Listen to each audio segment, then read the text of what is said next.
ಬಿಡದೇತ ಸಾಗ್ತಾ ಇರುವಂತಹ ಅಂತಿಮ ಯಾತ್ರೆಯನ್ನು ನಾವು ಗಮನಿಸ್ತಾ ಇದ್ವಿ. ಸರ್, ನೀವು ಹೇಳ್ತಾ ಇದ್ರಿ ತೆಹರಾನ್ದೊಂದು ಎಕ್ಸ್ಪೀರಿಯನ್ಸ್. ಬಹಳ ಅದ್ಭುತವಾದ ಸಂಗತಿ ಅದು. ಅದು ಎಸ್ ಎಂ ಕೃಷ್ಣ ಕೂತ್ಕೊಂಡಿದ್ರು, ಬಹಳ ಸೀರಿಯಸ್ ಆಗಿ ಕೂತ್ಕೊಂಡಿದ್ರು. ಹೊರಗಡೆಗೆ ರಾಘವೇಂದ್ರ ಶಾಸ್ತ್ರಿ ಶತಪಥ ಓಡಾಡ್ತಾ ಇದ್ರು ಹಂಗೇನೆ. ಯಾಕೆ ಅಂತ ಅಂದಾಗ ಗೊತ್ತಾಯ್ತು ನಮಗೆ ನಾವು ಹೋಗಿ ಇಳಿದಾಗ ಬಂದು ರಿಸೀವ್ ಮಾಡ್ಕೊಂಡ್ರೆ ಯಾರು ಏನು ಅಂತ ನಮ್ಗೆ ಗೊತ್ತಾಗಲ್ಲ ಎಲ್ಲ ಸಂದರ್ಭಗಳಲ್ಲಿ. ಇದೆಲ್ಲದಕ್ಕಿಂತ ಇನ್ನೂ ಹೆಚ್ಚಿನ ನೋವು ಆಗಿದ್ದು ಯಾವಾಗ ಅಂತಂತಂದರೆ, ಬ್ರೆಜಿಲಿನ ಅಧ್ಯಕ್ಷನನ್ನು ರಿಸೀವ್ ಮಾಡ್ಕೊಳ್ಳೋಕ್ಕೆ ಖುದ್ದು ಪ್ರಧಾನಮಂತ್ರಿ ಹೋಗಿದ್ದು. ಓಕೆ, ಅದು ಇವರಿಗೆ ಇನ್ನಷ್ಟು ತಲೆ ಕೆಟ್ಟುಬಿಡ್ತು. ಅಂದರೆ ಭಾರತದಂಥ ರಾಷ್ಟ್ರದ ಪ್ರತಿನಿಧಿ ಹೋದಂಥ ಸಂದರ್ಭದಲ್ಲಿ ಒಬ್ಬ ಸಾಮಾನ್ಯ ವ್ಯಕ್ತಿನ ಕಳಿಸಿದ್ರು ನಮಗೆ ಅಂತ. ಅದು ನಾನು ನೋಡಿದೆ, ನಾನು ರಾಘವೇಂದ್ರ ಶಾಸ್ತ್ರಿಗಳ ಹತ್ರ ಕೇಳಿದೆ, ಶಾಸ್ತ್ರಿಗಳೇ ಏನು ಸಮಾಚಾರ, ಎಲ್ಲ ಓಕೆನಾ, ಆಲ್ ಓಕೆ ಅಂತ. ಆಲ್ ಓಕೆ, ಬಟ್ ಸ್ವಲ್ಪ ಸಣ್ಣ ವ್ಯತ್ಯಾಸ ಅಂತ. ಅವರು ತುಂಬ, ನೀವು ರಾಘವೇಂದ್ರ ಶಾಸ್ತ್ರಿಗಳನ್ನ ಭೇಟಿ ಮಾಡಬೇಕು ನೋಡಿ. ಅವರ ಈ ವಾಹನದಲ್ಲಿ ಡಿ ಕೆ ಶಿವಕುಮಾರ್ ಜೊತೆ ಕೊನೆಗೆ ಕೂತ್ಕೊಂಡಿದ್ದಾರೆ ರಾಘವೇಂದ್ರ ಶಾಸ್ತ್ರಿ. ಅವ್ರನ್ನ ನೆರಳಿನ ಥರ ಫಾಲೋ ಮಾಡಿದಂಥವ್ರು ಅವರು. ಕೃಷ್ಣ ಅವ್ರು ಏನಾದರೂ ಒಂದು ಚೂರು ಹೆಚ್ಚು ಕಡಿಮೆ ಆದರೂ ನನಗೆ ಆಯಿತು ಅನ್ನೋ ರೀತಿಯಲ್ಲಿ ಬಡ್ದಾಡ್ತಾರೆ. ಬಹಳ ಅದ್ಭುತವಾದಂಥ ವ್ಯಕ್ತಿತ್ವ ರಾಘವೇಂದ್ರ ಶಾಸ್ತ್ರಿ. ಅವ್ರು ಹೇಳ್ತಿದ್ರು, ಇಲ್ಲ ಎಲ್ಲ ಸರಿ, ಆದರೆ ತೀರಾ ಎಸ್ ಎಂ ಕೃಷ್ಣ ಅವ್ರನ್ನ ರಿಸೀವ್ ಮಾಡ್ಕೊಳ್ಳೋಕ್ಕೆ ಒಬ್ಬ ಸಾಮಾನ್ಯ ಅಧಿಕಾರಿ ಬಂದಿದ್ದು ಅದು ಅವರಿಗೆ ಒಂಥರ ಮನಸ್ಸಿಗೆ ಬೇಜಾರಾಗ್ಬಿಟ್ಟಿತ್ತು. ಹಿಂಗೆ ಸರಿ, ಕೊನೆಗೆ ಅದೊಂದು 2 hours ಇತ್ತು ರೆಹಮಾನ್, ಆ ಥರದೊಂದು ವಾತಾವರಣ. ಟೆಹರಾನನ್ನೆಲ್ಲ ನೋಡ್ತಾ ಇದ್ದೆ. ನಮಗೆ ಟೆಹರಾನ್ ಅನ್ನೋದೇ ಒಂದು ದೊಡ್ಡ ಸಂಗತಿ. ಯಾಕಂದರೆ ಇರಾನಿಗೆ ಹೋಗೋದು ಅಷ್ಟು ಸುಲಭ ಅಲ್ಲ. ಇರಾನ್, ಇರಾಕ್ ಅಂತ ರಾಷ್ಟ್ರಗಳಿಗೆ, ಅದರಲ್ಲೂ ಅವರ ಸ್ಪೆಷಲ್ ಫ್ಲೈಟಲ್ಲಿ ನಾವು ಅದರ ಒಂದು ಭಾಗವಾಗಿ ಹೋಗೋದಿದೆಯಲ್ಲ, ಅದು ನನ್ನ ವೃತ್ತಿ ಜೀವನದ ಭಾಗ್ಯ ಅದು. ಸರ್, ನಾವು ನೋಡ್ತಾ ಇದ್ದೀವಿ ದೃಶ್ಯಾವಳಿಗಳನ್ನು. ಈಗಾಗಲೇ ಎಲ್ಲ ವ್ಯವಸ್ಥೆಗಳನ್ನು ಕೂಡ ಅಂತ್ಯ ಸಂಸ್ಕಾರಕ್ಕೆ ಮಾಡಿಕೊಳ್ಳಲಾಗಿದೆ. ವಿವಿಧ ಬಗೆಯ 300 kg ಹೂಗಳನ್ನು ತಂದಿದ್ದಾರಂಥ ಅಲಂಕಾರಕ್ಕೋಸ್ಕರ. ಗಂಧದ ಕಟ್ಟಿಗೆಗಳನ್ನೂ ಕೂಡ ಪೇರಿಸಲಾಗಿದೆ ಅನ್ನುವಂಥದ್ದು ನಾವು ತೋರಿಸ್ತಾ ಇದ್ದೀವಿ. ಐಕಾನ್ ಕಾಲೇಜ್ ಹತ್ರ ಈಗ ಅಂತಿಮ ಯಾತ್ರೆ ಹೋಗಿದೆ. ಅಲ್ಲಿರುವಂತಹ ವಿದ್ಯಾರ್ಥಿಗಳು, ಅಲ್ಲಿರುವಂತಹ ಕೆಲವು ಜನ ಸಿಬ್ಬಂದಿ ಹಾಗೆ ಸಾರ್ವಜನಿಕರು ಎಲ್ಲರೂ ಅಂತಿಮ ನಮನವನ್ನು ಈಗ ಸಲ್ಲಿಸ್ತಾ ಇದ್ದಾರೆ. ಸೊ ಹೀಗೆ ಎಸ್ ಎಂ ಕೃಷ್ಣ ಅವರ ಅಂತಿಮ ಯಾತ್ರೆ ಈಗ ಸಾಗಿದೆ. ಇನ್ನೇನು ಕೆಲವೇ ಹೊತ್ತು ಮದ್ದೂರಿಗಿಂತ ಮುಂಚೆನೆ ಸಿಗುವಂಥ ಸೋಮನಹಳ್ಳಿ, ಅಲ್ಲಿ ಅಂತ್ಯ ಸಂಸ್ಕಾರಕ್ಕೆ ವ್ಯವಸ್ಥೆಯನ್ನು ಮಾಡ್ಕೊಂಡಿದ್ದಾರೆ. ಎಲ್ಲೂ ಹೆಚ್ಚು ಹೊತ್ತು ಸ್ಟಾಪ್ ಕೊಡ್ತಾ ಇಲ್ಲ. ನೆನ್ನೆ ಕೂಡ ಡಿ ಕೆ ಶಿವಕುಮಾರ್ ಅವರು ಕ್ಲಿಯರ್ ಆಗಿ ಹೇಳಿದ್ರು, 1 ನಿಮಿಷ 2 ನಿಮಿಷ ಅಷ್ಟೇ ನಿಲ್ಲಿಸ್ತೀವಿ, ದಯವಿಟ್ಟು ಎಲ್ಲರೂ ಸಹಕರಿಸಿ.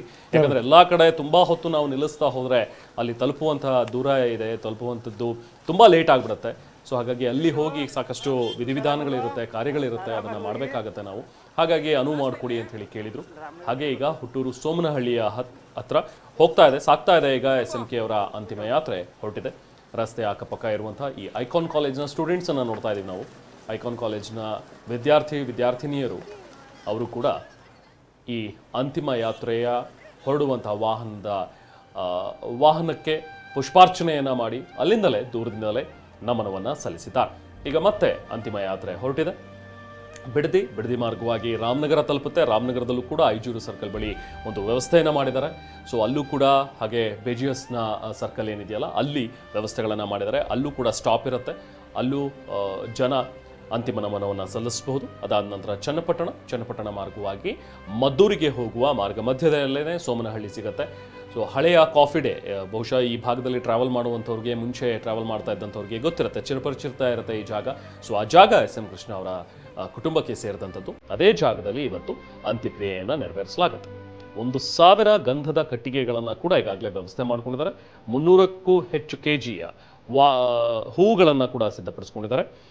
ಹಾಗೆ ಒಂದು ಸಿಮೆಂಟ್ ಸ್ಲ್ಯಾಬನ್ನು ಮಾಡಿದ್ದಾರೆ. ಅಲ್ಲಿ ಅದೇ ಸ್ಲ್ಯಾಬ್ ಮೇಲೆ ಪಾರ್ಥಿವ ಶರೀರವನ್ನು ಇಟ್ಟು ಅಲ್ಲಿ ಅಗ್ನಿ ಸ್ಪರ್ಶವನ್ನು ಮಾಡಲಾಗುತ್ತೆ. ಜೊತೆಗೆ ಹುಟ್ಟೂರು ಸೋಮನಹಳ್ಳಿಯಲ್ಲೂ ಕೂಡ ವ್ಯವಸ್ಥೆಗಳನ್ನು ಮಾಡಿದರೆ ಅಂತಿಮ ದರ್ಶನಕ್ಕೆ. ವೆಹಿಕಲ್ನ ಒಳಗಡೆ ದೃಶ್ಯಗಳನ್ನು ಗಮನಿಸ್ತಾ ಇದ್ದೀವಿ ನಾವು. ಡಿ ಕೆ ಶಿವಕುಮಾರ್ ಅವರು ಪಾರ್ಥಿವ ಶರೀರದ ಜೊತೆಗೇನೆ ಸಾಗ್ತಾ ಇದ್ದಾರೆ.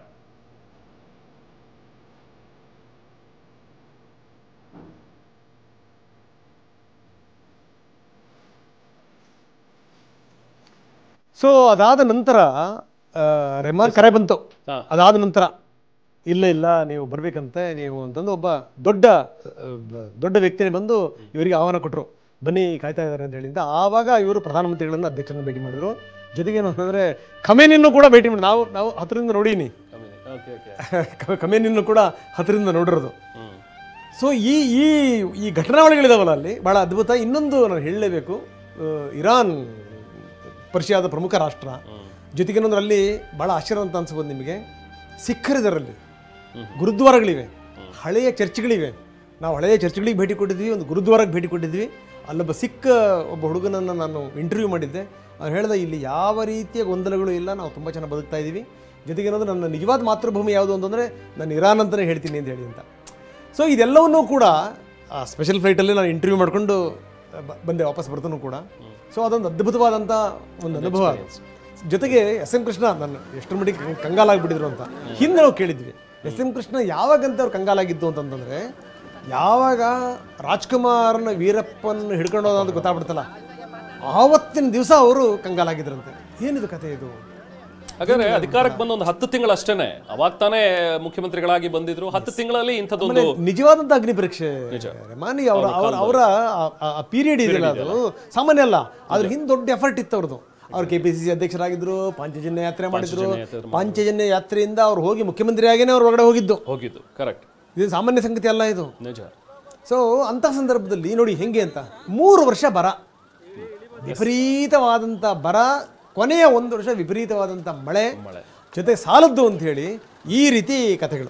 ಜೊತೆಗೆ ಕಾವೇರಿಯ ಒಂದು ಪಾದಯಾತ್ರೆ, ಸಿಎಂ ಆಗಿದ್ಕೊಂಡು ಪಾದಯಾತ್ರೆ ಹೋಗಿ ಸುಪ್ರೀಂ ಕೋರ್ಟ್ ತಪರಾಕಿ ಕೊಟ್ಟು ಅಲ್ಲಿಂದ ವಾಪಸ್ ಬಂದವರು ಒಂದೊಂದೆರಡು ಅಲ್ಲ, ಅದು ಬಹಳ ಟೀಕೆಗೂ ಗುರಿಯಾಗಿತ್ತು. ಹೌದು, ನ್ಯಾಯಾಂಗನಿಂದನೇ ಕೇಸ್ ದಾಖಲಾಯಿತು ಇವ್ರ ಮೇಲೆ. ಅಲ್ಲಿ ತನಕ ಹೋಗಿತ್ತು ಕರುಣಾನಿಧಿ ಅವರು ಹಾಕಿದಂತ ಒಂದು ಕೇಸು. ಸೊ ಅದೆಲ್ಲವನ್ನು ದಾಟ್ಕೊಂಡು ಮುಂದೆ ಬಂದಂತವ್ರು, ಆ ಚಾಲೆಂಜಸ್ ಅನ್ನ ಫೇಸ್ ಮಾಡಿದಂತವ್ರು ಎಸ್ ಎಂ ಕೃಷ್ಣ. ಆಮೇಲೆ ನೋಡಿ ಎಷ್ಟರ ಮಟ್ಟಿಗೆ ಅಂತಂದ್ರೆ, ಈಗ ರಾಜ್ಕುಮಾರ್ ಇಶ್ಯೂ ಇದೆಯಲ್ಲ, ಸಾಮಾನ್ಯ ಅಲ್ಲ ಅದು. ರಾಜ್ಕುಮಾರ್ ಇಶ್ಯೂನ ನೀವು ಸಾಲ್ವ್ ಮಾಡ್ತೀರಿ ಅಂತಂದ್ರೆ ಒಂದು ದೊಡ್ಡ ಒಂದು ಮುತ್ಸದ್ದಿತನ ಬೇಕು ನಿಮಗೆ. ಅದು ಯಾಕಂದ್ರೆ ಇಲ್ಲೇನಾದ್ರೂ ಒಂದು ಸ್ವಲ್ಪ ಹೇಳಿದ್ರೆ ಆ ಕಡೆ ಕಿತ್ಕೊಳ್ಳುತ್ತೆ, ಆ ಕಡೆ ರಾಜ್ಯಕ್ಕೆ ಸೀಮಿತವಾಗಿದ್ದಲ್ಲ, ಅಲ್ಲಿ ತಮಿಳುನಾಡಿನ ರಾಜ್ಯದ ಸರ್ಕಾರದ ಸಹಾಯ ಬೇಕಾಗಿತ್ತು ಇವರಿಗೆ. ಬಟ್ ಮೊದಲೇ ನಮಗೂ ತಮಿಳುನಾಡಿಗೆ ಸರಿ ಇಲ್ಲ ಸಂಬಂಧ ಅಂತ ಟೈಮ್ ನಲ್ಲಿ ಇವರು ಆ ಸಂಧಾನದ ಬಗ್ಗೆ ಮಾತಾಡುವಂತದ್ದಿದೆಯಲ್ಲ, ಕರುಣಾನಿಧಿ ಅವ್ರ ಜೊತೆಗೆ ಅವ್ರ ಸಪೋರ್ಟ್ ತಗೊಳ್ಳುವಂತದ್ದಿದೆಯಲ್ಲ. ಅಲ್ಲ, ಆಂತರಿಕ ವರದಿಗಳು ಏನಂತ ಹೇಳಿದ್ವು ಅಂತಂದ್ರೆ, ಇಲ್ಲಿದ್ದಂತ ತಮಿಳರು ಉಳಿಯಕ್ಕೆ ಸಾಧ್ಯ ಇಲ್ಲ ಅಂತ.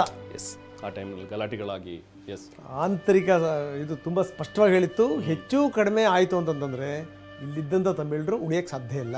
ನೋಡಿ ಅಂದ್ರೆ ಹೆಂಗಾಗಬೇಕು, ಏನು ಮಾಡಬೇಕು. ಜೊತೆಗೆ ನೋಡಿ ಎಲ್ಲದನ್ನೂ ಅವರು ಕೆಲವುದನ್ನು ಹೇಳಿ ಮಾಡ್ತಾ ಇದ್ರು, ಕೆಲವರು ಹೇಳ್ದೇ ಮಾಡ್ತಾ ಇದ್ರು, ಪ್ರಶ್ನೆ ಬೇರೆ. ಇವಾಗ ನನಗೆ ಈ ಅತಿಯಾಗಿ ಮಾತಾಡೋದು ಇರಲಿಲ್ಲ, ಆ ಸಂದರ್ಭದಲ್ಲಿ ಅತಿಯಾಗಿ ಮಾತಾಡುವಂಥದ್ದು ಇರಲಿಲ್ಲ. ಸೊ ಹಿಂಗಾಗಿರೋ ಅಂದರೆ ಯಾರ್ಯಾರನ್ನ ಒಪ್ಪಂದಕ್ಕೆ ಕಳಿಸ್ಬೇಕು, ಯಾರ್ಯಾರನ್ನ ಮಾತುಕತೆ ಕಳಿಸ್ಬೇಕು, ಯಾರ್ಯಾರನ್ನ ಟ್ಯಾಪ್ ಮಾಡಬೇಕು, ಏನು ಎತ್ತ ಎಲ್ಲ ಕೆಲಸಗಳನ್ನು ಮಾಡ್ತಾಯಿದ್ರು, ಎಲ್ಲ ಕೆಲಸಗಳನ್ನು. ಇದೆಲ್ಲದರ ನಡುವೆ ಇಲ್ಲಿ ಯಾವುದೇ ಕಾರಣಕ್ಕೂ ಕೋಮುಗಲಭೆ ಆಗಬಾರ್ದು, ಅಲ್ಲಿದ್ದಂಥ ಕನ್ನಡಿಗರಿಗೆ ತೊಂದರೆ ಆಗಬಾರ್ದು, ಇಲ್ಲಿದ್ದಂಥ ತಮಿಳರಿಗೆ ತೊಂದರೆ ಆಗಬಾರ್ದು. ಈ ರೀತಿ ನಿಭಾಯಿಸಿದಂಥ ರೀತಿ ಇದೆಯಲ್ಲ, ಭಾಳ ಅದ್ಭುತ, ಅದು ಭಾಳ ಅದ್ಭುತ. ಬಿಡದಿಯ ದೃಶ್ಯಗಳನ್ನು ನೋಡ್ತಾ ಇದ್ವಿ. ಫ್ಲೈಓವರ್ ಮೇಲೆಲ್ಲ ಜನ ಸಮೂಹವೇ ಸೇರಿರುವಂಥದ್ದನ್ನ ಗಮನಿಸಿದ್ವಿ. ಹೆಚ್ಚಿನ ಸಂಖ್ಯೆಯಲ್ಲಿ ಈಗ ಹೋಗ್ತಾ ನಾವು ಗಮನಿಸ್ತಾ ಇದ್ವಿ. ಬೆಂಗಳೂರಿಂದ ಹೊರಟಾಗ ಸ್ವಲ್ಪ ಜನ ಕಮ್ಮಿ ಅಂತ ಅನ್ಸಿದ್ರು ಕೂಡ, ಅದಾದ ನಂತರ ಈ ಭಾಗದಲ್ಲಿ ನೋಡಿ ಜನ ಎಷ್ಟು ಮಟ್ಟಿಗೆ ಇದ್ದಾರೆ ಅಂತೇಳಿ. ಈ ಬಿಡದಿ ತಲುಪಿದಾಗಲೂ ಕೂಡ ಅಷ್ಟೇ ತುಂಬಾನೇ ಹೆಚ್ಚು ಸಂಖ್ಯೆಯಲ್ಲಿ ಜನ ಇದ್ರು. ಈಗ ನಾವು ಫ್ಲೈಓವರ್ನ ದೃಶ್ಯಗಳನ್ನು ಗಮನಿಸ್ತಾ ಇದ್ವಿ. ಫ್ಲೈಓವರ್ ಮೇಲೆಲ್ಲವೂ ಕೂಡ ಜನ ಸಮೂಹವೇ ನಡೆದಿದೆ. ಈಗ ಮೈಸೂರು ರಸ್ತೆ ಮಾರ್ಗವಾಗಿ ಸಾಗ್ತಾ ಇರುವಂತಹ ಈ ಅಂತಿಮ ಯಾತ್ರೆ ಗಮನಿಸ್ತಾ ಇದ್ದೀವಿ. ಅಂತಿಮ ದರ್ಶನವನ್ನು ಪಡೆಯೋದಕ್ಕೆ ಅಭಿಮಾನಿಗಳೆಲ್ಲರೂ ಕೂಡ ಕಾಯ್ತಾ ಇರೋದು, ಜೊತೆಗೆ ಪುಷ್ಪಾರ್ಚನೆಯನ್ನು ಮಾಡ್ತಾ ಇರುವಂತಹ ದೃಶ್ಯಗಳು. ಈಗ ಅಂತಿಮ ಯಾತ್ರೆ ಮೈಸೂರು ರಸ್ತೆಯಲ್ಲಿ ಇದೆ. ಬಿಡದಿ ದಾಟಿ ಮುಂದೆ ಹೋಗ್ತಾ ಇರುವಂತಹ ಅಂತಿಮ ಯಾತ್ರೆ. ಥ್ರೋಟ್ ಬೆಂಗಳೂರಿನಿಂದ ಸದಾಶಿವನಗರದಿಂದ ಹೊರಟಂತಹ ಪಾರ್ಥಿವ ಶರೀರದ ಅಂತಿಮ ಯಾತ್ರೆ, ಅದನ್ನು ಲೈವ್ ನೋಡ್ತಾ ಇದ್ದೀರಿ ನೀವು TV9ನಲ್ಲಿ. ಕಂಟಿನ್ಯೂಸ್ ಆಗಿ ನಾವು ಈ ಕವರೇಜನ್ನು ಕೊಡ್ತಾ ಇದ್ದೀವಿ. ನಾನ್ ಸ್ಟಾಪ್ ನೇರ ಪ್ರಸಾರ ನೀವು ವೀಕ್ಷಿಸ್ತಾ ಇದ್ರಿ TV9ನಲ್ಲಿ. ನಿನ್ನೆಯಿಂದಲೂ ಕೂಡ ಗಮನಿಸಿದ್ರೆ ಬೆಳಗಿನ ಜಾವ 2:45 ಏನು ಸಾವಾಯಿತು ಅನ್ನುವಂಥದ್ರ ಬಗ್ಗೆ ಸುದ್ದಿ ಬೆಳಗಿನ ಜಾವ ಗೊತ್ತಾಯಿತು. 5 ಗಂಟೆ 6 ಗಂಟೆ ಸುಮಾರಿಗೆ ಎಲ್ಲ ಮಾಧ್ಯಮಗಳಿಗೂ ಕೂಡ ವಿಚಾರ ಗೊತ್ತಾಯಿತು. ಅಲ್ಲಿಂದಲೂ ಕೂಡ TV9 ನಿರಂತರವಾಗಿ ನಾನ್ ಸ್ಟಾಪ್ ಈ ನೇರ ಪ್ರಸಾರವನ್ನು ನಿಮ್ಮ ಮುಂದೆ ಇಡ್ತಾ ಇದೆ. ಸೊ ಯಾರೆಲ್ಲರಿಗೆ ಎಸ್ ಎಂ ಕೃಷ್ಣ ಅವರನ್ನ ನೋಡೋದಕ್ಕೆ ಸಾಧ್ಯ ಆಗಿಲ್ಲ, ಕೊನೆಯದಾಗಿ ಅವರ ಒಂದು ದರ್ಶನ ಭಾಗ್ಯ ಸಿಗಲಿಲ್ಲ, ಅವರೆಲ್ಲರೂ ಕೂಡ TV9ನಲ್ಲಿ ಅಂತಿಮ ನಮನವನ್ನು ಸಲ್ಲಿಸ್ಬೋದು. ಸೊ ಈ ಯಾತ್ರೆಯ ನೇರ ಪ್ರಸಾರವನ್ನು ಕೂಡ ನೀವು ನೋಡ್ತಾ ಇದ್ದಾರೆ. ಥ್ರೂಔಟ್ ಬೆಂಗಳೂರಿನಿಂದ ಟಿಲ್ ಮದ್ದೂರು ಅವರು ತಲುಪೋವರೆಗೂ ಕೂಡ ಈ ನೇರ ಪ್ರಸಾರವನ್ನು ನೀವು TV9ನಲ್ಲಿ ವೀಕ್ಷಿಸ್ಬೋದು. ಈಗ ಬಿಡದಿಯಿಂದಲೇ ನೋಡ್ತಾ ಇದ್ದೀರಿ. ಈಗ ಅಂತಿಮ ಯಾತ್ರೆ ಸಾಗ್ತಾ ಇರುವಂತಹ ಈ ದೃಶ್ಯಗಳು. ಹಾಗೆ ಅಲ್ಲಲ್ಲಿ ಸ್ಟಾಪ್ಗಳೇನಿವೆ, ಅದು ಕೆಂಗೇರಿ ಆಗಿರಲಿ, ಬಿಡದಿ ಆಗಿರಲಿ, ರಾಮನಗರ, ಚನ್ನಪಟ್ಟಣ, ಇಲ್ಲೆಲ್ಲ ಭಾಗಗಳಲ್ಲೂ ಕೂಡ ಸಾರ್ವಜನಿಕರು ನೆರೆದಿದ್ದಾರೆ. ಕೆಲವೊಂದಷ್ಟು ಜನ ಶಾಸಕರು ಕೂಡ, ಮಾಗಡಿ ಬಾಲಕೃಷ್ಣ ಅವರು ಕೂಡ ಇದ್ರು, ಗಮನಿಸಿದ್ವಿ, ಮಾತಾಡ್ತಾ ಇದ್ರು ಅವರು ಕೂಡ. ಹಾಗೆ ST ಸೋಮಶೇಖರ್ ಅವರು ಕೂಡ ತಮ್ಮ ಬೆಂಬಲಿಗರೊಂದಿಗೆ ಬಂದು ಪುಷ್ಪಾರ್ಚನೆಯನ್ನು ಮಾಡಿದ್ರು. ಹೀಗೆ ಪುಷ್ಪ ನಮನವನ್ನು ಸಲ್ಲಿಸ್ತಾ ಇದ್ದಾರೆ. ಸಾರ್ವಜನಿಕರೆಲ್ಲರೂ ಕೂಡ ಅಂತಿಮ ದರ್ಶನವನ್ನು ಪಡ್ಕೋತಾ ಇದ್ದಾರೆ. ನೋಡಿ ಈ ದೃಶ್ಯಗಳ ಬಗ್ಗೆ ನಾನು ಮಾತಾಡ್ತಾ ಇದ್ದಿದ್ದು, ಹೇಗೆ ಜನಸಮೂಹ ಅಲ್ಲಿ ನೆರೆದಿದೆ ಅಂಥೇಳಿ. ಈ ಭಾಗಕ್ಕೆ ಈಗ ಬರುತ್ತೆ ವೆಹಿಕಲ್ ಅನ್ನುವಂಥದ್ದು ಗೊತ್ತಿದೆ. ಬೆಳಗ್ಗಿಂದಲೇ ಕಾಯ್ತಾ ಇದ್ದಾರೆ, ಯಾವಾಗ ಹೊರಡುತ್ತೆ ಅಂತಿಮ ಯಾತ್ರೆ, ನಮ್ಮ ಜಾಗಕ್ಕೆ ಯಾವಾಗ ತಲುಪುತ್ತೆ ಅಂತ ಹೇಳಿ ಕಾಯ್ದು ನಿಂತಿರುವಂತಹ ಜನರು. ನೋಡಿ, ಈ ದೃಶ್ಯಗಳನ್ನು ನಾವೀಗ ಗಮನಿಸ್ತಾ ಇದ್ದೀವಿ. ತುಂಬಾನೇ ನೀಟಾಗಿ ವ್ಯವಸ್ಥೆಗಳನ್ನ ಮಾಡಿಕೊಟ್ಟಿದ್ದಾರೆ ಸರ್. ನಾವು ಗಮನಿಸ್ತೇವೆ ನೋಡಿ, ಮಾಧ್ಯಮಗಳಿಗೂ ಕೂಡ ನೋಡಿ ಒಂದು ಓಪನ್ ವೆಹಿಕಲ್, ಸೊ ಅಲ್ಲಿ ಮಾಧ್ಯಮದ ಕ್ಯಾಮ್ರಾಗಳನ್ನ ಇರಿಸಿ, ಅದರ ಮುಂಭಾಗ ವೆಹಿಕಲ್ ಇದೆ, ಅದರ ಹಿಂದೆ ಅಂತಿಮ ಯಾತ್ರೆ ಸಾಗುವಂತಹ ಈ ಒಂದು ಪಾರದರ್ಶಕ ಚಿರಸ್ಥಾಯಿ ವಾಹನ, ಚಿರಶಾಂತಿಯ ವಾಹನ. ಸೊ ಪುಷ್ಪಾರ್ಚನೆಗಳು ಅಲ್ಲಲ್ಲಿ ವ್ಯವಸ್ಥಿತವಾಗಿ ಮಾಡಿದ್ದಾರೆ. ಯಾವುದೇ ಗೊಂದಲಗಳು, ಯಾವುದೇ ಗದ್ದಲಗಳಿಗೆ ಅವಕಾಶವನ್ನು ಕೊಡದೇ ನಿಟ್ಟಿನಲ್ಲಿ. ಅದರಲ್ಲೂ ಡಿ ಕೆ ಶಿವಕುಮಾರ್ ಅವರು ನಿನ್ನೆಯಿಂದಲೂ ಕೂಡ ಬಂದಾಗ್ಲಿಂದಲೂ, ಬೆಂಗಳೂರಿಗೆ ಬಂದಾಗ್ಲಿಂದಲೂ ಕೂಡ ಮುತುವರ್ಜಿಯನ್ನು ವಹಿಸಿ ನೋಡಿ, ಇದು ಫ್ಲೈಓವರ್ ಮೇಲಿನಿಂದ ಹಾಕ್ತಾ ಇರುವಂಥದ್ದು. ಆ ಒಂದು ಸ್ಕೈ ವಾಕ್ ಏನಿದೆಯಲ್ಲ, ಜನ ಪೆಡೆಸ್ಟ್ರಿಯನ್ ಕ್ರಾಸ್ ಮಾಡೋದಕ್ಕೆ ಇರುವಂತಹ ಸ್ಕೈ ವಾಕ್, ಅದರ ಮೇಲಿರುವಂತಹ ಜನ ಪುಷ್ಪಾರ್ಚನೆಯನ್ನು ಮಾಡ್ತಾ ಇದ್ದಾರೆ. ಇದು ಬಿಡದಿಯ ದೃಶ್ಯಗಳು ಈಗ ನೀವು ನೋಡ್ತಾ ಇರುವಂಥದ್ದು. ಅಲ್ಲಿ ಸ್ವಲ್ಪ ಹೊತ್ತು ನಿಲ್ಲಿಸಿದರೆ ಈಗ ವಾಹನವನ್ನು, ಜನ ಬಂದು ಅಂತಿಮ ದರ್ಶನವನ್ನು ಪಡಿಬಹುದು. ಈಗ ಮತ್ತೆ ವೆಹಿಕಲ್ ಮೂವ್ ಆಗ್ತಾ ಇದೆ. ಸೊ ಹೆಚ್ಚು ಹೊತ್ತು ಎಲ್ಲೂ ನಿಲ್ತಾ ಇಲ್ಲ. ಸೊ ಹಾಗಾಗಿನೇ ಬಹುಶಃ ಇನ್ನೇನು 1 ಅವರ್ ಮ್ಯಾಕ್ಸಿಮಮ್, 1 ಗಂಟೆ ಅಷ್ಟರಲ್ಲಿ ಬಹುಶಃ ತಲುಪಬಹುದು. ಆ ಸ್ಥಳಕ್ಕೆ ಹೋಗಿ ಎಲ್ಲೂ ಕೂಡ ವಿಧಿವಿಧಾನಗಳು ನಡೀಬೇಕು. ಅದಕ್ಕಿಂತ ಮುಂಚೆ ಅಲ್ಲೂ ಕೂಡ ಸಾರ್ವಜನಿಕ ದರ್ಶನಕ್ಕೆ ಅಂತ ಹೇಳಿ ವ್ಯವಸ್ಥೆಯನ್ನು ಮಾಡಿಕೊಟ್ಟಿದ್ದಾರೆ. ಈಗ ಬಿಡದಿಯಿಂದ ಸಾಗ್ತಾ ಇರುವಂಥ ಅಂತಿಮ ಯಾತ್ರೆ.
ಬಿಡದಿಯಿಂದ ಹೊರಟಿರುವಂತಹ ಈಗ ಅಂತಿಮ ಯಾತ್ರೆ ಗಮನಿಸ್ತಾ ಇದ್ದೀವಿ. ಬಿಡದಿಗೆ ಬಂದಾಗ ಜನ ಅಲ್ಲಿ ಜಮಾಯಿಸಿರುವಂಥದ್ದು, ಅಲ್ಲಿ ಅಂತಿಮ ನಮನವನ್ನು ಸಲ್ಲಿಸೋದಕ್ಕೆ ಕಾದು ನಿಂತಿದ್ದಂತಹ ಸಾರ್ವಜನಿಕರೆಲ್ಲರೂ ಕೂಡ ಅಂತಿಮ ನಮನವನ್ನು ಸಲ್ಲಿಸಿದರೆ, ಜೊತೆಗೆ ಅಲ್ಲಿ ಆ ಸ್ಕೈ ವಾಕ್ ನಾವೇನು ನೋಡ್ತಾ ಇದ್ವಿ ಅದರ ಮೇಲಿಂದ ಪುಷ್ಪಾರ್ಚನೆಯನ್ನು ಮಾಡಿರುವಂಥದ್ದು, ಹೂವನ್ನು ಹಾಕಿ ತಮ್ಮ ಅಂತಿಮ ನಮನವನ್ನು ಸಲ್ಲಿಸಿದ್ದಾರೆ. ಈಗ ಬಿಡದಿಯಿಂದ ಹೊರಟಿದೆ. ಇನ್ಫ್ಯಾಕ್ಟ್ ಅಲ್ಲಿಂದ ಈಗ ರಾಮನಗರ ಮತ್ತು ಚನ್ನಪಟ್ಟಣ ಮಾರ್ಗವಾಗಿ ಮದ್ದೂರನ್ನ ತಲುಪುತ್ತೆ. ಸೊ ನಾವು ಮಾತಾಡ್ತಾ ಇದ್ವಿ, ನೀವು ಕೆಲವೊಂದಷ್ಟು ಇಂಟ್ರೆಸ್ಟಿಂಗ್ ವಿಚಾರಗಳನ್ನ ಶೇರ್ ಮಾಡ್ಕೊಳ್ತಾ ಇದ್ವಿ.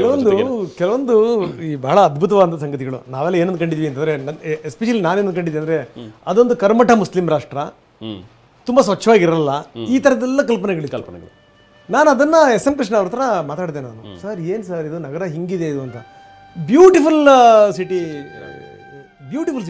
ನೀವು ಹೆಂಗೆ ಅಂತಂದರೆ ಸುಮಾರು ಒಂದು 300 ಅಡಿ ರಸ್ತೆ, ನಾನು ಹೇಳೋದು ಇದರಲ್ಲಿ ಸಿಟಿಯ ಒಳಗಡೆ ಆ 300 ಅಡಿಯ ರಸ್ತೆ ದಾಟಿ ಆದ್ಮೇಲಿಂದ ಆ ಕಡೆಗೆ ಸರಿಸುಮಾರು 2 ಎಕರೆ, ಈ ಕಡೆಗೆ ಸರಿಸುಮಾರು 2 ಎಕರೆ, ಅದು ಕಂಟಿನ್ಯೂ ರೋಡ್ ಎಲ್ಲಿ ತನಕ ಹೋಗುತ್ತೋ ಅಲ್ಲಿ ತನಕ ಪಾರ್ಕ್. ಗಂಡು ಮಕ್ಕಳು ಹೆಣ್ಣು ಮಕ್ಕಳು ರಾತ್ರಿ 12 ಗಂಟೆ ತನಕ ಮಾತಾಡ್ತಾ ಕೂತ್ಕೋತಾರೆ, ಯಾರ್ದು ಅಬ್ಜೆಕ್ಷನ್ ಇಲ್ಲ. ಒಂದೇನಪ್ಪ ಅಂದ್ರೆ ಆಗಿದ್ದು, ಈಗೇನೇನೋ ವಿಚಿತ್ರ ಘಟನೆಗಳಾಯ್ತು, ತಲೆ ಮೇಲೆ ಒಂದು ಸ್ಕಾರ್ಫ್ ಹಾಕಿರ್ಬೇಕು, ಕಾಲನ್ನು ಕಾಣಿಸಬಾರ್ದು ಹೆಣ್ಣು ಮಕ್ಕಳು ಅಷ್ಟೇ ಅಲ್ಲಿ. ಆಮೇಲೆ ಈ ಪರ್ಷಿಯನ್ ಗಂಡು ಮಕ್ಕಳು ಹೆಣ್ಣು ಮಕ್ಕಳು ತುಂಬ ಚಂದ, ತುಂಬ ಒಂಥರ ಅದ್ಭುತವಾದಂಥ ಕಲರು ಇದು. ಆಮೇಲೆ ಅವ್ರಿಗೆಲ್ಲ ವಿಪರೀತವಾದಂಥ ಅವ್ರಿಗೆ ಈ ಈ ಫ್ರಾನ್ಸಿನ ಪ್ರಭಾವ ತುಂಬ ಇದೆ. ಅಲ್ಲಿ ಕಂಪ್ನಿಗಳಿಗೂ ನಾವು ಬೇರೆ ಬೇರೆ ಕಂಪ್ನಿಗಳಿಗೆ ಫಸ್ಟ್ ಕಿಯಾ ನೋಡಿಂದ ನಾವಾಗಲೇ ಅಲ್ಲೊಂದು ಕಂಪ್ನಿ ಇತ್ತು, ಆ ಕಂಪ್ನಿಗೆ ನಾವು ಭೇಟಿ ಕೊಟ್ಟಿದ್ವಿ ನಾವು. ಸೊ ಎಷ್ಟು ಅದ್ಭುತವಾಗಿತ್ತು ಅಂದರೆ, ಇದೆಲ್ಲದಕ್ಕಿಂತ ಇನ್ನೊಂದು ಅಚ್ಚರಿ ಸಂಗತಿ ಕೇಳ್ತೀನಿ ಸರ್. ಈ ನಗರ ನೋಡಿದ್ಮೇಲೆ ನಿಮ್ಗೆ ಏನು ಅನ್ನಿಸ್ತು ಅಂತ ಕೇಳಿದೆ ನಾನು. ಇದನ್ನು ನಾವು ನೋಡ್ತಾ ಇದ್ದೀವಿ, ದೃಶ್ಯಾವಳಿಗಳನ್ನು ನೋಡಿ ಜನ ಎಷ್ಟರ ಮಟ್ಟಿಗೆ ನೆರೆದಿದ್ದಾರೆ, ಎಷ್ಟರ ಮಟ್ಟಿಗೆ ಅಂತಿಮ ದರ್ಶನ ಪಡಿತಾ ಇದ್ದಾರೆ. ಸೊ ಇದು ಅವರ ಜನಪ್ರಿಯತೆಗೆ ಸಾಕ್ಷಿ. ಸುಮ್ಮನೆ ಜನರು ಸೇರಲ್ಲ, ಎಲ್ರಿಗೂ ಜನ ಸೇರಲ್ಲ. ಸೇರುವ ಜನಗಳಿದಾರಲ್ಲ, ಕ್ವಾಲಿಟಿ ಜನಗಳು ಸೇರಲ್ಲ. ಈಗಿನ ಸಮಾವೇಶಗಳು, ಈಗಿನ ವೇಷಗಳು, ಸಮಾವೇಶಗಳು ನೋಡಿದಾಗ ನಮಗೆ ಗೊತ್ತಾಗುತ್ತೆ ಕ್ವಾಲಿಟಿ. ವ್ಯವಸ್ಥೆ ನೋಡಿ, ಅಲ್ಲಿ ಒಂದು ಜರ್ಮನ್ ಟೆಂಟ್ ಅನ್ನ ಮಾಡಿದರೆ, ಆ ಟೆಂಟ್ ನ ಒಳಗಡೆ ಬಂದು ವೆಹಿಕಲ್ ನಿಂತಿದೆ, ಅದರ ಅಕ್ಕಪಕ್ಕದಲ್ಲಿ ಜನ ನಿಲ್ಲೋದಕ್ಕೆ ವ್ಯವಸ್ಥೆ ಮಾಡಿದ್ರು. ಅವರೆಲ್ಲರೂ ಅಲ್ಲಿಂದಲೇ ಈಗ ನಮನವನ್ನ ಸಲ್ಲಿಸ್ತಾ ಇದ್ದಾರೆ. ಹೀಗೆ ವ್ಯವಸ್ಥಿತವಾಗಿ ಪ್ರತಿ ಮಾರ್ಗ ಮಧ್ಯದಲ್ಲಿ ಹೋಗ್ತಾ ಇರುವಂತಹ ಪ್ರತಿಯೊಂದು, ಈಗ ಬಿಡದಿ ಆಗಲಿ ಅಥವಾ ರಾಮನಗರ ಆಗಲಿ, ಮದ್ದೂರು ಆಗಲಿ, ಇದೆಲ್ಲ ಕಡೆನೂ ಕೂಡ ಅಲ್ಲಲ್ಲಿ ಸ್ಥಳೀಯ ಆಡಳಿತಗಳನ್ನ ಏನು ನೋಡ್ಕೊಳ್ತಾ ಇದ್ದಾರೆ, ಅವರೆಲ್ಲರೂ ಕೂಡ ತುಂಬಾ ಚೆನ್ನಾಗಿ ವ್ಯವಸ್ಥೆಯನ್ನ ಇಲ್ಲಿ ಮಾಡ್ಕೊಟ್ಟಿದ್ದಾರೆ. ಆಮೇಲೆ ನೋಡಿ, ಬೇರೆ ಬೇರೆ ಆಯಾಮಗಳಿರ್ತಾವೆ ಒಬ್ಬ ಮನುಷ್ಯನಿಗೆ. ಈ ಹಲವು ಆಯಾಮಗಳಿರುವಂಥ ವ್ಯಕ್ತಿಯವರು. ಹಿಂಗಾಗಿ ಅವ್ರನ್ನ ನಾವು ಬೇರೆ ಬೇರೆ ರೀತಿಯಲ್ಲಿ ನೋಡಬೇಕು. ಎಸ್ ಎಂ ಕೃಷ್ಣ ಅವ್ರನ್ನ ಬರೀ ಒಬ್ಬ ರಾಜಕಾರಣಿಯಾಗಿ ನೋಡೋಕೆ ಸಾಧ್ಯವೇ ಇಲ್ಲ ನೀವು. ಸೊ ಆ ಥರದ್ದು. ಸೊ ನಾನು ಕೇಳಿದೆ, ಸರ್ ಏನು ಸರ್ ನಗರ ಇಷ್ಟು ಬ್ಯೂಟಿಫುಲ್ ಆಗಿದೆ ಅಂತ. ಅವಾಗ ಅವ್ರು ಹೇಳಿದ್ರು, ನೀವು ಮಾತ್ರ ಅಂದ್ಕೊಂಡಿದ್ದಲ್ಲ, ನಾನು ಹಾಗೆ ಅಂದ್ಕೊಂಡಿದ್ದೆ ಅಂತ ಹೇಳಿದ್ರು. ಏನು ಇಷ್ಟು ಚೆನ್ನಾಗಿದೆ ಇದು ಅಂತ. ಕೊನೆಗೆ ಅವ್ರು ಹೇಳಿದ್ರು, ರಂಗನಾಥ್, ನನಗೆ ಈಗ ನೆಕ್ಸ್ಟ್ ಬೆಂಗಳೂರನ್ನ ಸರಿ ಮಾಡೋಕ್ಕೆ ಏನು ಮಾಡಿದ್ದೀರಿ ಅಂತ ಕೇಳಿದೆ. ಇಲ್ಲ, ಕಾರ್ಪೊರೇಟರ್ಗಳಿಗೆ ಟೆಹರಾನಿ ಕಳಿಸ್ಬೇಕು ಅಂತ ಯೋಚನೆ ಮಾಡ್ತಾ ಇದ್ದೀನಿ ಅಂತ ಹೇಳಿದ್ರು. ಎಷ್ಟರ ಮಟ್ಟಿಗೆ. ಅದಕ್ಕಿಂತ ಒಂದು ಅಚ್ಚರಿಯ ಸಂಗತಿ ಹೇಳ್ತೀನಿ ರೇಮಾನ್, ತುಂಬ ಜನಕ್ಕೆ ಗೊತ್ತಿಲ್ಲ. ಸರ್, ಎಕ್ಸ್ಟರ್ನಲ್ ಅಫೇರ್ಸ್ ಮಿನಿಸ್ಟ್ರಿ ಜೊತೆ ನೀವು ಮಾತಾಡ್ದಲ್ಲ, ಅವ್ರು ಏನಂದ್ರು ಅಂತ ಕೇಳಿದೆ. ಏನಂದಿರ್ಬೋದು ಹೇಳಿ ಅವರು? ಇರಾನ್ ಎಕ್ಸ್ಟರ್ನಲ್ ಅಫೇರ್ಸ್ ಮಿನಿಸ್ಟರ್ ಭಾರತದ external affairs minister S M Krishna ಅವ್ರ ಜೊತೆಗೆ ಏನು ಮಾತಾಡಿರ್ಬೋದು? ಕೃಷ್ಣ ಕೇಳಿದ್ರಂತೆ, ನಿಮ್ಮ ಸಂಬಂಧ ಭಾಳ ಇಂಪ್ರೂವ್ ಆಗಬೇಕು, ಅದಕ್ಕೆ ನಿಮ್ಮ ನೆರವು ಬೇಕು ಅಂತ. ಅವ್ರೇನು ಹೇಳಿರ್ಬೇಕು ವಾಪಸ್ಸು? ಇವ್ರು ಕೈ ಹಿಡ್ಕೊಂಡ್ರಂತೆ, ಕೃಷ್ಣ ಅವರೇ ಸಂಬಂಧಗಳಿದ್ದೇ ಇರ್ತವೆ, ನನಗೆ ಮಸಾಲೆ ದೋಸೆ ತಿನ್ನಿಸಿ ಫಸ್ಟ್ ಅಂದ್ರಂತೆ. ಯಾವುದ್ರಲ್ಲಿ? ಕನ್ನಡದಲ್ಲಿ. ತುಂಬ ಜನ ಗೊತ್ತಿಲ್ಲ ಇದು, ಇವತ್ತು ಹೇಳ್ತಾ ಇದ್ದೀನಿ. ಕನ್ನಡದಲ್ಲಿ ಮೌಶೇರ್ ಮೊಟಾಕಿ ಇರಬೇಕು, ಕರೆಕ್ಟ್, ಮೊಟಾಕಿ. ಅವ್ರು ಹೇಳ್ತಾರೆ, ಅಯ್ಯೋ ಯಾಕೆ ಗೊತ್ತಾ, ಬೆಂಗಳೂರು ಯೂನಿವರ್ಸಿಟಿನಲ್ಲೇ ಅವ್ರು ಓದಿರೋದು, ಬೆಂಗಳೂರಲ್ಲೇ ಅವ್ರು ಓದಿರೋದು, ಅವ್ರ ವಿದ್ಯಾಭ್ಯಾಸ ಆಗಿರೋದು ಬೆಂಗಳೂರಲ್ಲಿ. ಮಸಾಲ ದೋಸೆ ಅಂದರೆ ಪಂಚಪ್ರಾಣ. ಅದಕ್ಕೆ ಇವರು ಅವ್ರನ್ನ ಸ್ಪೆಷಲಾಗಿ ಇನ್ವೈಟ್ ಮಾಡಿದ್ರಂತೆ, ದಯವಿಟ್ಟು ನಮ್ಮ ಮನೆಗೆ ಬನ್ನಿ, ನಿಮಗೆ ಮಸಾಲ ದೋಸೆ ಮಾಡಿಸ್ಕೊಡ್ತೀನಿ ಅಂತ. ಅವ್ರು ಹೇಳಿದಂತೆ, ಇಡ್ಲಿ ವಡನೂ ಬೇಕು ನನಗೆ, ಗೊತ್ತಿರಲಿ ನಿಮಗೆ ಅಂತ ಹೇಳಿ ಅಂತ. ಸೊ ಯಾಕಂದರೆ ನಮಗೂ ಇರಾನಿಗೂ ಒಂದು ಬಹಳ ಅವಿನಾಭಾವ ಸಂಬಂಧ ಇತ್ತು. ಅದರ ಶಾ ಪೀರಿಯಡಲ್ಲಿ ನಮ್ಮದು ಅವ್ರದ್ದು ಒಂದು ಅದ್ಭುತವಾದ. ಆಮೇಲೆ ಈ ಸ್ವಲ್ಪ ಈ ಕಮೇನಿ ಯುಗ ಶುರು ಆದಮೇಲೆ ಸ್ವಲ್ಪ ಆಚೆ ಈಚೆ ಆಗಿದೆ, ಪ್ರಶ್ನೆ ಬೇರೆ. ಶಾ ಪೀರಿಯಡಲ್ಲಿ ನಮ್ಮದು ಅವ್ರದ್ದು ಅವಿನಾಭಾವ ಸಂಬಂಧ. ಈಗಲೂ ಕೂಡ ಇರಾನ್ ಪರಮಾಪ್ತ ಮಿತ್ರರಲ್ಲಿ ಒಂದು. ಸೊ ನೋಡಿ, ಆ ಇರಾನ್ ಪ್ರವಾಸ ಇದೆಯಲ್ಲ, ಆ ಸಂದರ್ಭದಲ್ಲಿ ನನಗೆ ಕೃಷ್ಣ ಅವರ ಮನಸ್ಥಿತಿ, ಕೃಷ್ಣ ಅದನ್ನು ಯಾವ್ಯಾವ ವಿಷಯಗಳನ್ನು ಹೆಂಗೆ ತಗೊಳ್ತಾರೆ, ಅದನ್ನು ಹೆಂಗೆ ಸರಿ ಮಾಡೋಕ್ಕೆ ಟ್ರೈ ಮಾಡ್ತಾರೆ, ಪ್ರತಿಯೊಂದು ವಿಚಾರವನ್ನು ಕೂಡ ಅವರು ಒಂದು ಕಡೆ ಕರ್ಕೊಂಡೋದ್ರು. ಅದು ಅಲ್ಲಿ ಈ ಕೆಳಗಡೆಗೆ ರತ್ನಗಂಬಳಿಗಳನ್ನು ಹಾಸ್ತಾರಲ್ಲ, ಸೊ ಅಲ್ಲಿ ಅದನ್ನು ತಯಾರು ಮಾಡುವಂಥ ಇದು. ಯಾಕಂದರೆ ಪರ್ಷಿಯಾ ರಾಷ್ಟ್ರದಲ್ಲಿ ನಿಮಗೆ ಗೊತ್ತಿದೆ, ಪರ್ಷಿಯನ್ನರು ತುಂಬ ಅದ್ಭುತ ಅವರು ಹೆಣೆಯೋದ್ರಲ್ಲಿ.